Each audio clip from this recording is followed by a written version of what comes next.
آج کا درس صحبت و مجلس کے بارے میں 40 انمول نگینوں کے حوالے سے ہوگا۔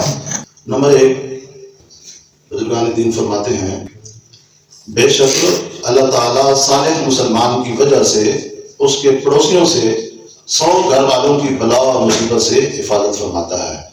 جس محلے میں کوئی بھی نیک انسان رہتا ہے تو اس نیک اور صالح بندے کی وجہ سے اس کے ارد گرد کے جو 100 گھر ہیں ان 100 گھروں کے اوپر بھی کوئی مصیبت اور بلا جو ہے نازل نہیں ہوتی۔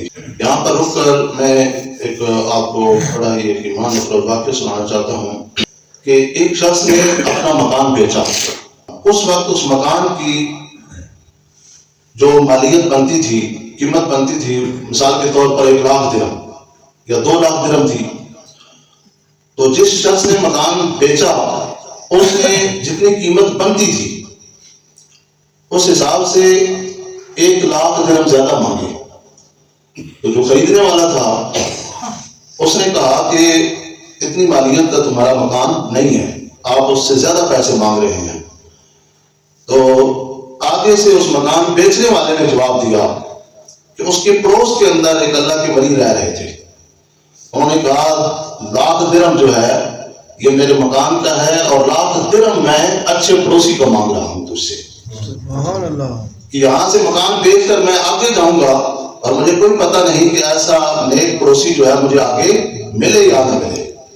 یہ اللہ کے ولی کا پڑوس جو ہے مجھے دوبارہ شاید نہ ملے۔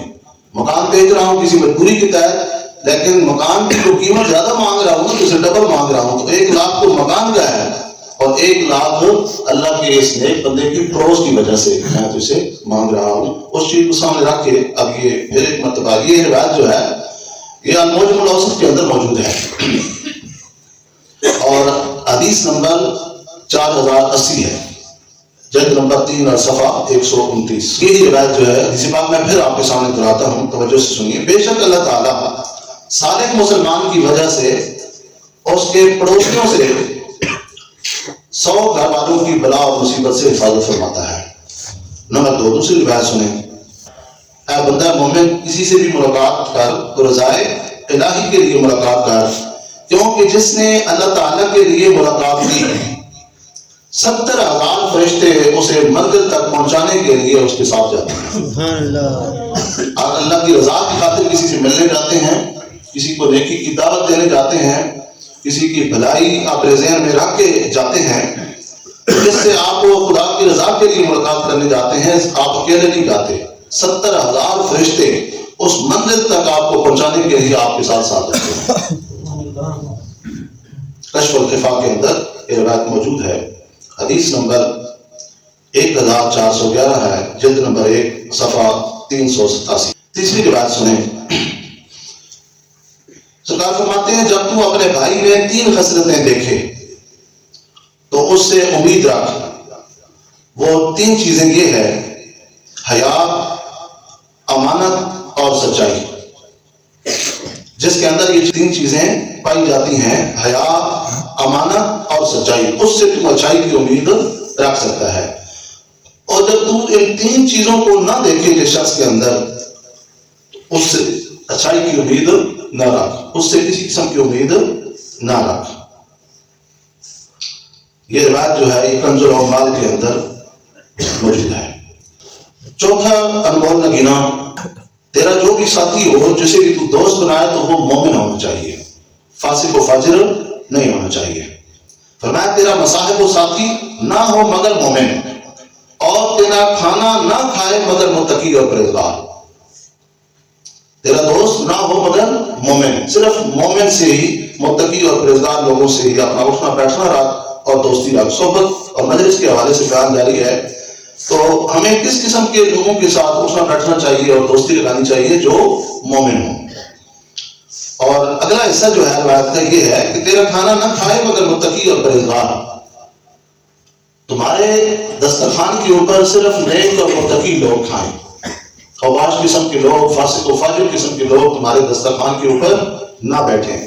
یہ مقصد ہے اس روایت کے اندر ہمیں تنبیہ کرنے کا اور ہمیں سبق دینے کا۔ اور آج جو ہے الٹ ہے ہمارے معاشرے کے اندر. جو زمانے کا بدنام شخص ہے، فاسق و فاجر ہے، ظالم شخص ہے، اس کے ساتھ ہم لوگ دوستیاں لگاتے ہیں اور وہی ہمارے دسترخوانوں کے اوپر بیٹھتے ہیں، جبکہ ہمیں تعلیم یہ دی جا رہی ہے کہ دوستی لگاؤ تو مومنوں کے ساتھ، اور تمہارے دسترخوان کے اوپر جو بھی آئے جو بیٹھے وہ کون ہونا چاہیے؟ متقی اور پرہیزگار شخص ہونا چاہیے. کہ حلال کی کمائی ہے تو آگے متقی اور پرہیزگار لوگوں پر لگے، حرام کی کمائی ہے تو پھر وہ آپ کو اہتمام کرنے کی ضرورت نہیں ہوگی. حرام کی کمائی جو ہے الٹے کاموں کے اوپر ہی لگتی ہے اور بدنام زمانہ لوگوں کے اوپر ہی خرچ ہوتی ہے. یہ جو روایت ابھی آپ نے سنی ہے یہ حدیث پاک ہے. یہ جو ہے سنن ابی داؤد کے اندر شاذ کی مستند کتاب ہے اس کے اندر موجود ہے. حدیث نمبر ہے 4832، جلد نمبر 4 صفحہ 341 کے اوپر یہ روایت موجود ہے. پانچویں خوبصورت بات جو ہے، پانچویں روایت کو توجہ سے سنیں. سرکار فرماتے ہیں تنہائی بہتر ہے برے ساتھی سے، اور اچھا ساتھی بہتر ہے تنہائی سے. تنہائی بہتر ہے برے ساتھی سے، اور اچھا ساتھی بہتر ہے تنہائی سے، اور اچھی بات بولنا بہتر ہے خاموشی سے، اور خاموشی بہتر ہے بری بات بولنے سے. شعب الایمان کے اندر یہ روایت موجود ہے اور حدیث نمبر ہے 4993. آگے سرکار فرماتے ہیں بہت سے جاہل عابد ہیں اور بہت سے فاجر جو ہیں وہ عالم ہیں، بس تم جاہل عابدوں سے اور فاجر عالموں سے بچو. میں نے پچھلے دنوں بھی تھوڑا تبصرہ کیا تھا نا کہ ہمارا 2 نمبر نہ نادانوں سے کوئی واسطہ ہے، نہ ہمارا 2 نمبر عالموں سے جو ہے کسی قسم کا کوئی واسطہ ہے ہمارے مسلک کا، اور نہ ہی 2 نمبر پیروں سے ہمارا کسی قسم کا کوئی تعلق اور واسطہ ہے. یہ سارے لوگ دین کے اوپر اور ہمارے مسلک کے ماتھے کے اوپر سیاہ دھبا ہے. یہ کیا ہے؟ سیاہ دھبا ہے. تو اس شعبے سے وابستہ تو ہو گئے مگر کام وہ کرتے ہیں جن سے شیطان بھی پناہ مانگتا ہے. پہلے حصہ دیکھیں آپ، بہت سے جاہل عابد ہیں. ایک بندہ عبادت گزار ہے، بڑا نمازیں پڑھ رہا ہے اور جناب تہجد پڑھ رہا ہے سارا کچھ، لیکن سرکار فرما رہے ہیں ایسے جاہلوں سے بچو، جاہل عابدوں سے بچو. ایسے جاہل عبادت گزار سے بچو جس کے پاس علم نہیں ہے. علم کے بغیر جو ہے عبادت کیا ہے؟ یہ بربادی ہے. پہلے سیکھو، علم دین حاصل کرو اور پھر عبادت کرو. ایک آدمی نماز پڑھ رہا ہے مجھے پتا ہے، اور بڑا محلے میں اور اپنے علاقے میں بڑا مشہور ہے کہ وہ متقی پرہیزگار ہے، عبادت گزار، تہجد گزار ہے، اور نماز اگر اسے آتی نہیں ہے، نماز ہی نہیں آتی، درود نہیں آتا، ٹھیک ہے، تو مجھے بتائیں کہ اس کا نماز پڑھنا اسے کوئی فائدہ دے گا؟ بعض دفعہ ایسے ممکن ہے الفاظ پڑھ رہا ہو جو اسے پڑھتے ہی دائرہ اسلام سے باہر کر دے. اس لیے اسی کمی کو پورا کرنے کے لیے آپ کی مسجد کے اندر یہ سلسلہ جو ہے نماز سننے سنانے کا اور سیکھنے سکھانے کا، اور بنیادی جتنے مسائل ہیں پرائمری لیول کے بنیادی نوعیت کے جو مسائل ہیں وہ آپ کو سکھائے اور سمجھائے جا رہے ہیں، تاکہ جو کچھ بھی آپ عبادت کریں، جو بھی کام کریں وہ سیکھ کر کریں. اس میں آپ دیکھیں کہ ہمارا دین مدین جو ہے اس حوالے سے کیا کہتا ہے، شریعت اس حوالے سے کیا کہتی ہے. میں جو کام کر رہا ہوں یہ شریعت کے مطابق ہے یا نہیں؟ میں جو نماز پڑھ رہا ہوں اس کے جو تلفظ ہے الفاظ کے وہ درست ہیں یا نہیں؟ صحیح ادائیگی جو ہے میں ان الفاظ کی کر رہا ہوں یا نہیں کر رہا؟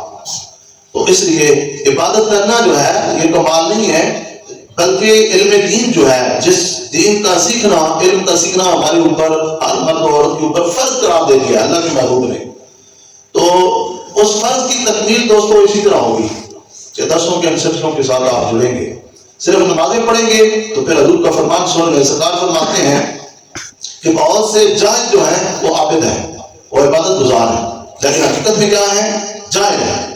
اور بہت سے فاجر عالم ہیں، بہت سے فضائل جو ہیں کہنے میں دکھنے میں وہ کیا ہے؟ عالم ہیں، لیکن حقیقت میں وہ فاسق و فاجر ہیں، وہ کبیرہ گناہوں کا ارتکاب کرتے ہیں. مثال کے طور پر ایک عالم دین ہے، سود کھاتا ہے، سود کو شریعت نے حرام قرار دے دیا ہے، یا زنا کا مرتکب ہوتا ہے، یا پھر شراب پیتا ہے، یا اس طرح کے کام کرتا ہے. جس طرح کے ایک ناتھان کے بارے میں مشہور ہے کہ وہ برملا اوپن کہتا ہے لوگوں کو کہ جس وقت تک میں شراب نہ پی لوں اس وقت تک مجھے نعت پڑھنے کا مزہ نہیں آتا.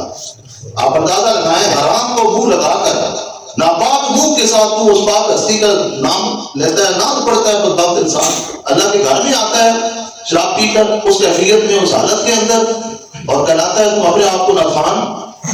ایسے لوگوں کے بارے میں یہ روایت ہے کہ بہت سے سرکار فرماتے ہیں جاہل عابد ہیں اور بہت سے فاجر عالم ہیں، بس تم جاہل عابدوں اور فاجر عالموں سے بچو، ان سے کنارہ کشی اختیار کرو۔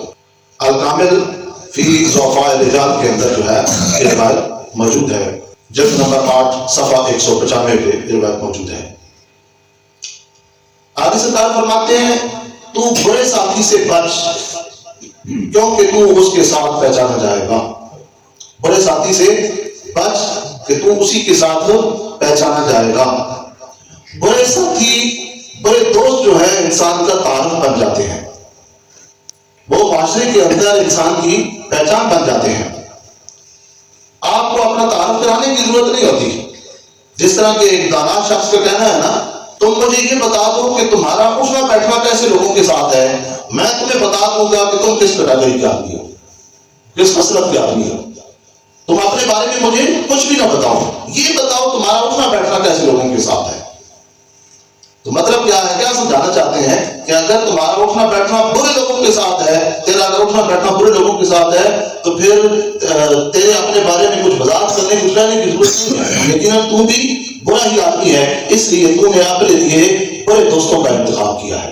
اگر تو اچھا ہوتا، تیرے اندر اچھائی ہوتی، تیرے اندر اگر تقویٰ ہوتا تو تو بری مجلسوں، بری صحبتوں اور برے دوستوں کے بارے میں سوچتا بھی نہ۔ ہمارے اندر برائی چھپی ہوئی ہوتی ہے، اس لیے ہم بری مجلسوں کو پسند کرتے ہیں اور برے دوستوں کا انتخاب کرتے ہیں، اور اسی لیے متقی اور پرہیزگار اور 5 وقت کے نمازی نہیں بن پاتے۔ یاد رکھو کہ 5 وقت کا نمازی بننے کے لیے، نیک اور متقی پرہیزگار شخص بننے کے لیے ضروری ہے بری صحبت کو چھوڑنا، برے دوستوں سے کنارہ کشی اختیار کرنا، یہ ضروری ہے۔ آپ نماز پڑھنے لگ گئے، برے دوستوں کو آپ نے نہیں چھوڑا تو آپ کبھی بھی نیک نہیں بن سکتے۔ نیک بننے کے لیے نیک مجلس کا اور نیک صحبت کا اختیار کرنا، نیک دوستوں کا اختیار کرنا کیا ہے، یہ ضروری ہے۔ کنز العمال کے اندر یہ روایت موجود ہے، حدیث نمبر ہے 24,839، جلد نمبر 9 اور صفحہ 19 کے اوپر یہ روایت موجود ہے کہ تو برے ساتھی سے بچ کیونکہ تو اس کے ساتھ پہچانا جائے گا۔ حدیث نمبر 8 سنیں، تو برے ساتھی سے بچ کیونکہ وہ جہنم کا ایک ٹکڑا ہے۔ برا دوست کیا ہے؟ جہنم کا ایک ٹکڑا ہے، اس کی محبت تجھے فائدہ نہیں پہنچائے گی اور وہ اپنا عہد تجھ سے وفا بھی نہیں کرے گا۔ برے ساتھی سے بات کیونکہ وہ جہنم کا ایک ٹکڑا ہے، اس کی محبت تجھے فائدہ نہیں پہنچائے گی۔ وہ دعویٰ پیش لاکھ دعوے کرے مجھے تجھ سے محبت ہے، نہیں، جسے خدا رسول کے ساتھ محبت نہیں ہے وہ تیرے ساتھ کیا محبت کرے گا؟ کہتے ہیں نا جس کا کھائیے اس کی گیت گائیے، جو اپنے رب کا نہیں ہے، جس نے لاکھوں کروڑوں نعمتیں جو ہے وہ اپنی زندگی اپنے گھر کے اندر، اپنے بدن کے اندر برت رہا ہے، تو جو اس کا نہیں ہے، وہ جو اس کے ساتھ محبت نہیں کر سکا وہ تیرے ساتھ کیا محبت کرے گا؟ اور آگے کیا ہے اگلا مضمون جو ہے حدیث کا، وہ اپنا عہد تجھ سے وفا نہیں کرے گا، جو بھی تجھ سے وعدہ بھائی اس نے کر رکھی ہے نا، ٹھیک ہے، وہ وفا نہیں کرے گا۔ ذرا سوچ تو صحیح نا، جو اللہ رسول کا وفادار نہیں ہے وہ تیرا وفادار کیسے ہو سکتا ہے؟ ہلکا کر کے الفاظ کو تھوڑا میں آپ کے سامنے رکھ رہا ہوں، جو اللہ کا وفادار نہیں ہے وہ آپ کا وفادار کیسے ہو سکتا ہے؟ سوچئے، جو اپنے نبی کا وفادار نہیں ہے وہ آپ کا وفادار کیسے ہو سکتا ہے؟ اور ضرورت ہی اسی چیز کی ہے، اللہ اور اس کے رسول کے ساتھ وفا کرنے کی اور اپنے نبی کے ساتھ وفا کرنے کی۔ کون سا موقع ہے جس موقع پر ہمارے آقا اپنی امت کو بھولے ہیں؟ معراج کی رات ہو یا کوئی موقع ہو، دنیا میں آئے، دنیا سے جا رہے ہیں تو رب حبلی امتی، رب حبلی امتی کی صدائیں ہیں لبوں پر، یا رب میری امت میری امت۔ کسی موقع پر سرکار ہمیں نہیں بھولے، اور ہمیں اگر وفا کرنی ہی ہے تو اپنے رسول سے وفا کرنی چاہیے نا، اور اگر وفا ہم نے کر لی اپنے نبی سے تو پھر صدق کیا ملے گا؟ بقول درویش لاہوری فتح قلندر علامہ اقبال شاعر مشرق، آپ کہتے ہیں کہ محمد سے وفا تو نے رب کی طرف سے، جواب شکوہ تو آپ نے کتاب لکھی ہے نا، اس کے اندر لکھتے ہیں خدا کی طرف سے کہ خدا تعالیٰ کہتا ہے کہ محمد سے وفا تو نے تو ہم تیرے ہیں، یہ جہاں چیز ہے کہ آدھا ہو کرم تیرے ہیں۔ اب بندے جب تم میرے محبوب کے ساتھ وفا کرنا شروع کر دے گا تو پھر لو جو ہے تختی تمہارے ہاتھ میں دے دی جائے گی اور قلم بھی تیرے ہاتھ میں دے دیا جائے گا. کیا ہے میرے بندے، آپ کو اپنی تقدیر اپنی قسمت خود لے. تو وفا جن لوگوں کے ساتھ دوستوں ہمیں کرنی ہے ان لوگوں کے ساتھ آج ہم وفا کر رہے ہیں. محبت جن لوگوں کی، ہمیں جن لوگوں کی محبت کی ضرورت ہے، محبت دل میں رکھنی ہے. بھائی خدا سے محبت کرو، نبی سے محبت کرو. فانی چیزوں سے دل لگا بیٹھے ہو، مٹ جانے والی چیزوں سے آج ہم لوگ محبت کر بیٹھے ہیں. دنیا سے، دنیا کیا ہے؟ فنا ہو جانے والی ہے نا. محبت کرنی ہے تو باقی ہستیاں جو ہیں ان سے وفا کرو، محبت کرو. خدا سے محبت کرو، خدا کے دین سے محبت کرو، قرآن سے محبت کرو، اپنے نبی سے محبت کرو، نیکیوں سے محبت کرو، مسجدوں سے محبت کرو، علماء سے جو دین کا کام کر رہے ہیں، جن کا اڑنا بچھونا دین ہے، ان کے ساتھ محبت کرو. جن کی محبت، جن کی صحبت تمہیں جو ہے اپنے مقصد حیات سے ادا کر دے گی، خدا تک پہنچا دے گی، رسول اللہ کی بازار تک پہنچا دے گی. محبت کرنی ہے اولیاء اللہ سے کرو. ایک نمبر اولیاء اکرام سے. جہاں میں یہ کہتا ہوں نا تو وہاں یہ سمجھا کریں، ایک نمبر جو ہے علماء سے محبت رکھیں، ایک نمبر ناخوانوں سے محبت کریں، ایک نمبر اولیاء اکرام سے محبت رکھیں، اور متقی اور پرہیزگار دیگر جو ہمارے معاشرے میں نیک لوگ ہیں اور واقعتاً نیک ہیں ان کے ساتھ محبت رکھیں.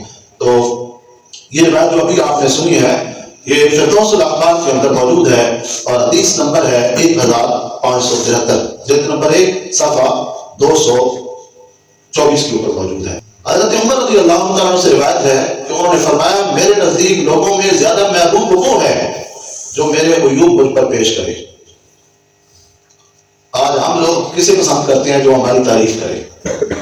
حضرت عبداللہ ابن عمر، حضرت عمر ابن خطاب کے شہزادے، بیٹے لخت جگر نور نظر، کیا فرما رہے ہیں؟ آپ فرماتے ہیں کہ میرے نزدیک لوگوں میں زیادہ محبوب وہ ہے جو میرے عیوب مجھ پر پیش کرے، جو میرے عیب مجھے بتائے. وہ میں سمجھتا ہوں کہ وہ میرے ساتھ زیادہ مخلص ہے اور میرا وفادار وہ ہے جو مجھے میرے عیبوں سے عطا کرے. آج معاشرے میں کیا ہو رہا ہے؟ کسی انسان کی آخرت اور بھلائی کے پیش نظر اس کے اندر کوئی عیب پایا جاتا ہے، اس عیب سے اسے آگاہ کر دو، وہ تمہارا زندگی بھر کے لیے دشمن بن جائے گا. ہے یا نہیں؟ آج دوستی کا معیار جو ہے نا ہم لوگوں نے وہ تبدیل کر دیا ہے. پہلے وقتوں میں بزرگان دین کے نزدیک سب سے جو ہے اچھا شخص کون ہوتا تھا؟ وفادار شخص جو اپنے دوست کو اس کی برائیوں سے، اس کے عیبوں سے، اس کی ذات میں پائی جانے والی نقائص سے، عیوب و نقائص سے آگاہ کرتا تھا. اور پھر وہ اپنے، کوئی عالم اگر ہوتا سامنے، اللہ کا ولی ہوتا، کوئی بزرگ ہوتا، کوئی عمر سے بڑا شخص ہوتا جو کسی چھوٹے کو نصیحت کرتا کہ بیٹا یہ کام چھوڑ دے، نہ دنیاوی اعتبار سے تیرے لیے بہتر ہے اور نہ اخروی اعتبار سے تیرے لیے بہتر ہے. تو یہ آگے سے کیا کہتے ہیں؟ یہ اس بزرگ کا، اس عالم دین کا، اس اللہ کے ولی کا شکریہ ادا کرتے ہیں کہ آپ کا بہت بہت شکریہ، آپ نے میری ذات سے ایک کمی، ایک عیب کو، ایک کمزوری کو دور کرنے کے لیے آپ نے میری مدد کی ہے. اللہ پاک آپ کو اس کی جزا عطا فرمائے. سبحان اللہ. پہلے کے لوگوں کا سوچنے کا انداز یہ ہوا کرتا تھا اور آج دیکھیں ہمارے سوچنے کا انداز کیا ہے. ہمارے اندر جو خوبی پائی نہیں جاتی، ایک شخص ہماری خوشامد کر رہا ہے، ٹیسی چاپلوسی اور چمچگیری کر رہا ہے، اور ہم جو ہے اس کی وہ خوشامدی باتوں میں آ کر جو ہے ہمارا سینہ جو ہے وہ بھول جاتا ہے، بھول جاتے ہیں اور یہ نہیں سوچتے کہ یہ جو باتیں کہہ رہا ہے میرے اندر تو بھائی موجود ہی نہیں ہے، اس میں بھولنے کی کیا ضرورت ہے. اور ایک بندہ ہے حقیقتاً آپ کو آگاہ کر رہا ہے کہ جس روش کو آپ اختیار کیے ہوئے ہیں، جس راستے پر آپ چل رہے ہیں، یہ راستہ صرف اور صرف تباہی اور بربادی کی طرف جاتا ہے. میں مثال دے کر، مثال سے آپ کو سمجھاتا ہوں. ایک آدمی ہے شراب پیتا ہے، ایک بندہ ہے چرس پیتا ہے، پاؤڈر پیتا ہے، ٹھیک ہے، کوئی کسی نوع کا جو ہے قسم کا نشہ کرتا ہے. آپ مجھے بتائیں نشئی آدمی کی معاشرے کے اندر کوئی عزت ہوتی ہے؟ کوئی نہیں ہے نا. نشئی آدمی اپنے، شرابی جو ہے یا چرسی شخص ہے، جو پاؤڈری شخص ہے، وہ اپنے خاندان کی عزت کو بھی مٹی میں ملاتا ہے، اپنی عزت بھی اس کی معاشرے کے اندر نہیں رہتی، اپنے گھر کو بھی تباہ و برباد کر دیتا ہے، اپنی عزت کو بھی برباد کر دیتا ہے، اپنے خاندان کو بھی برباد کر دیتا ہے، اور چوتھی چیز آپ کو بتاؤں وہ اپنی نسل کو بھی تباہ و برباد کر دیتا ہے، اپنی اولاد کو بھی. بیٹا جا رہا ہے، کوئی بندہ پوچھے گا یہ کون ہے، تو نہیں جانتا یہ فلاں شرابی کا بیٹا ہے. یہ کون جا رہا ہے بھائی، یہ کون ہے جس کا یہ نام لیا جا رہا ہے، جس کا یہ تذکرہ ہو رہا ہے، تو نہیں جانتا بھائی یہ فلاں پوٹری کا بیٹا ہے، فلاں چرسی کا ہوتا ہے. آپ اندازہ لگائیں یہ غلط تعارف جو ہے وہ قائم ہو گیا یا نہیں؟ اپنی اولاد کے لیے ایسی چیزیں، ایسی عادتیں، حرکات ہم نہ کریں، ایسے ہمارے کرتوت اور کارنامے نہیں ہونے چاہیے کہ جو ہماری اولاد کے لیے ذلت کا باعث بنے، جو ہماری اولاد کے لیے برے تعارف کا جو ہے وہ باعث بن جائے۔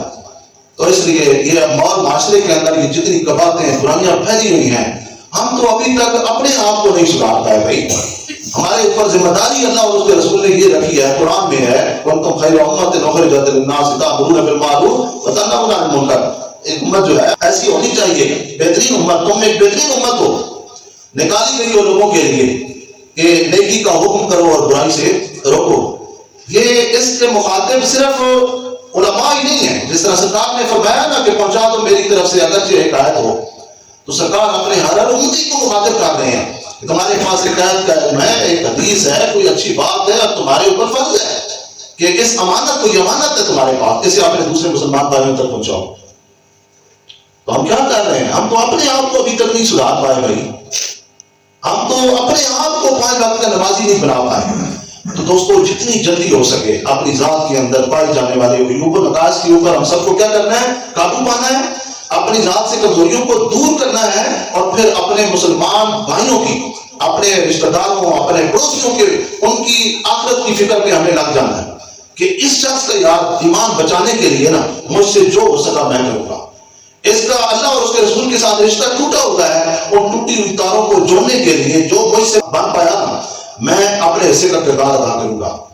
تو اچھے ماحول معاشرے یاد رکھیں اس طرح تشکیل پاتے ہیں، اس طرح پھیلتے ہیں، اس طرح جو ہے اچھے ماحول معاشرے جو ہیں وہ قائم ہوتے ہیں۔ فرد سے افراد اور افراد سے معاشرہ ہے، ٹھیک ہے؟